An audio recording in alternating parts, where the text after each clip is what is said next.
शशि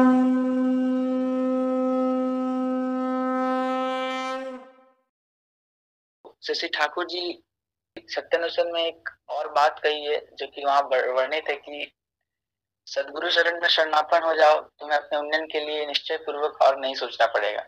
और इससे इससे संलग्न मैं आपको एक प्रसंग सुनाना चाहूंगा जो शायद आपने सुनी भी होगी। तो एक बार एक बाप और बेटी एक जंगल से गुजर रहे होते हैं।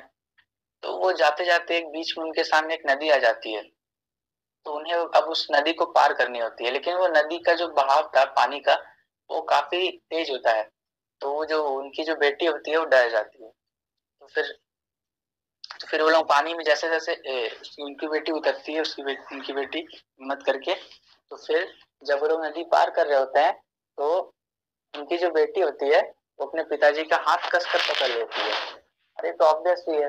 तो फिर जब वो लोग नदी पार कर रहे होते हैं तो जब जब उनकी बेटी जब उनके पिताजी का हाथ पकड़ती है, उनके पिताजी भी उनके बेटी का हाथ पकड़ लेती है।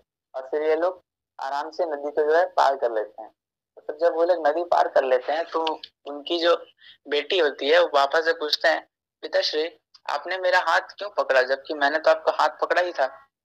तो उसके पिताजी मुस्कुराते हैं, उसका फिर कहते हैं कि तुमने जब मेरा हाथ पकड़ लिया तो मैं भले कैसा नहीं हाथ तुम्हारा हाथ पकड़ूंगा, आखिर तुम मेरी संतान हो।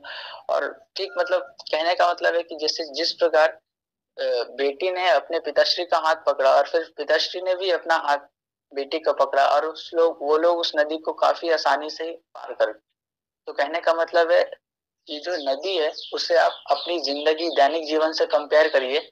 और जो पानी का जो बहाव था वो समस्याएं थी और आपको समस्याओं से बचकर निकलना है। और जो जो पिताश्री थे वो और कोई नहीं शशि ठाकुर जी थे। और वो जो बेटी मतलब उनके बेटी के जो रूप में थे वो हम ही लोग थे। कहने का मतलब है कि जब आपको जीवन में आपका जो जीवन है उसमें अगर आप शशि ठाकुर जी को एक बार पकड़ते हैं तो शशि ठाकुर जी भी आपके जीवन में पकड़ कर रखते हैं। और फिर आप लोग किसी भी तरह की कठिनाइयां एवं समस्याएं से आसानी से बाहर निकल सकते हैं एवं मंगल को लाभ कर सकते हैं।